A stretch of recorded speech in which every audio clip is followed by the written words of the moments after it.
Sanmonani Dumelang Sin Chao. My name is Judicious Masuku, and welcome to Navigating the Streets of Life with Judy. On this channel, we use anything and everything to navigate our life, be it the books that we read, the podcast we are listening to, we are watching, the people we encounter, the stories they share with us, and everything. So on today's video, I just want to talk about I'm not talking about anyone, but I am talking about what I have learned from that situation. So if you have not watched my previous video, the book review of Mixed Blessings, I would suggest that you watch that book review, because there are many things that I am going to talk about from that book. So today I just want to talk about, I know it's cliche, you guys, like it has been said for so many times that our childhood traumas, they really affect us. Today I just want to urge you to try and, every major decision, try and see, like, you need to question yourself, question your decisions. Sometimes I believe that will help you to take sound decision and healthy decisions. Ask yourself, am I taking this decision because of a trauma response? Is it a trauma response, or it is because of really what I want? I am saying this because on the book that I was reading, Mixed Blessings, there's my favorite couple. I have my favorite couple, Uphila no Brad. I love them. Phila and Brad. Uphila is the lady, and she has always been focused. She has always been a focused lady, like a career lady, like i-career yakhe uyithanda ngenhliziyo yakhe yonke, and her life was sold to i-career yakhe. As a result, she took 13 years to respond to a proposal ga Brad. She was already in a relationship with Brad, but she just didn't want to commit. She didn't want to get married. And then Brad, on the other hand, the husband was a widow.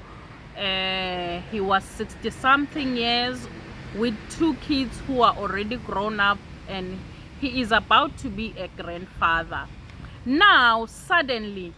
And for the longest time, Phila, the wife, she didn't want marriage. She didn't want to have children. She was so sure, and everyone around her, her colleagues, her friends, and the husband, they were very sure of the fact that Phila doesn't want a child. And she found herself challenged at the age of 42. She's thinking things through now to say, will I regret my decision of not wanting a child? Is this really what I want? And also, even the cases that she is dealing with now are not helping. And also Unensi, the stepdaughter, is not helping, because at that moment Unensi was pregnant. And also she received a case of a couple that was having difficulties to have a child. So now that made her think, and there was just a shift, you guys. At the age of 42, she had this urge of wanting a child, and fortunately she communicated that with Brad, and Brad was like, are you sure, really sure that you want a child? And she was like, I am certain that I do want a child. And okay, they agreed that they were going to try, though they were worried that time is not waiting for anybody, you know. So they ended up consulting a fertility specialist and all that. But you guys, her decision of not wanting a child came from her not being raised well by her parents. So she comes from a well-off family. The mother is a doctor and the father is a what? I forgot. They didn't talk much about the father. But the parents were well off and they just didn't have time for her.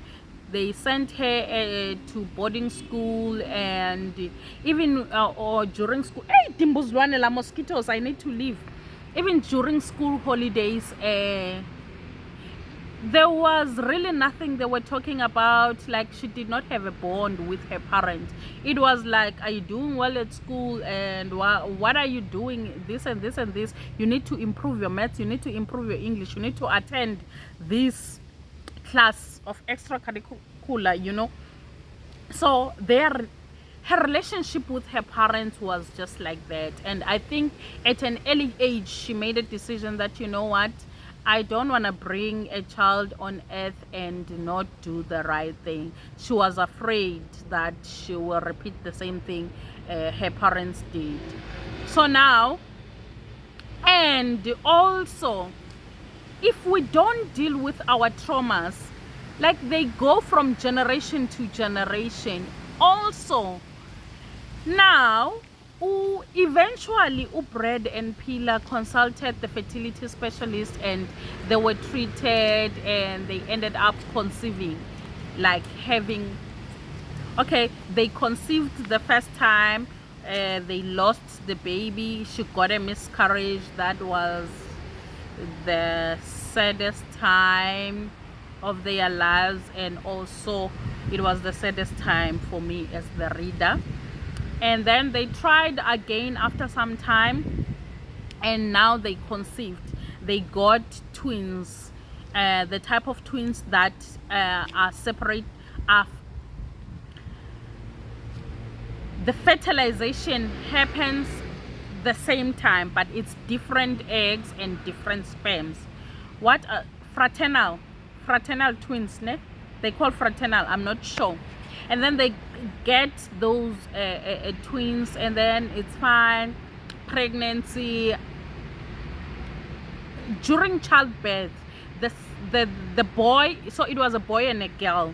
The boy came first, and he was a healthy child and all that.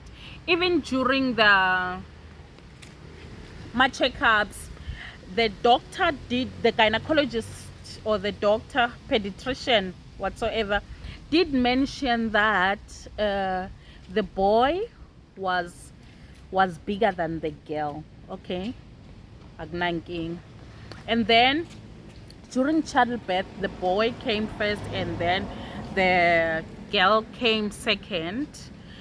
She was born alive, but few minutes after she didn't make it, and they were so devastated and like they were so hurt. Okay, fine. Pila spoke to her mother. They never had like a healthy conversation all the time until she was the age of 42. And on that day, when she told her, she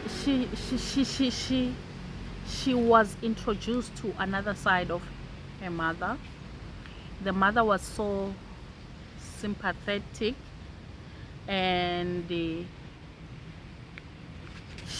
Upila was talking to her mother as someone who understands. what she is going through. And mind you, Pilar did not expect Umamake to understand, because Umamake was always saying like, why you want a child when you are old? It's risky, it's wara wara wara wara wara, you know. And then on that day, that's when she found out that the mother lost a child before Pilar was born, and the child was a baby boy. So Umamake says that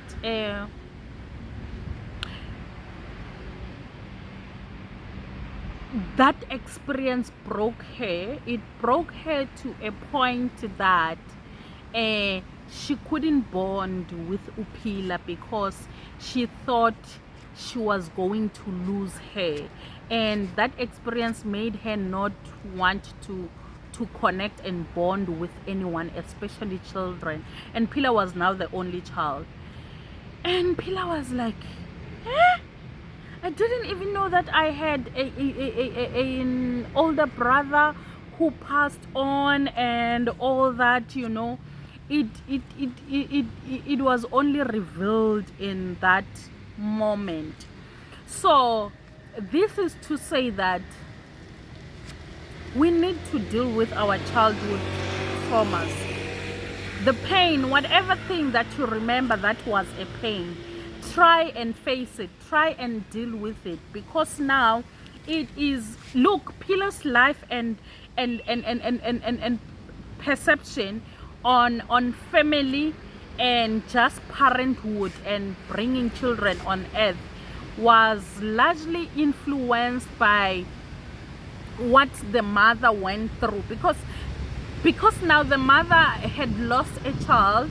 She didn't want to bond with Pilar, and that made Pilar to say, I don't want a child in my life. And thank God that changed when she was 42, you know. So and also it made me question one of the decision that I made. I really questioned myself, and to find out whether, like I mentioned in one of the videos, that I don't want a child anymore. So I found myself also questioning that, am I not wanting a child because that is what I don't want, or is it because of some trauma or whatsoever, you know? So yeah, that's what I wanted to say, that the decision that we take, we must try and question them, so that we are able to take sound decision, to take healthy decision for ourselves and also for the generation that will follow. It's dark already, and there are many mosquitoes here, so I think it's time for me to leave. I didn't even open my book, but I hope I will open it at home. And not that I hope, I know that I'm going to read now when I get home. I finish my drink. I love this drink. And see you guys. Bye.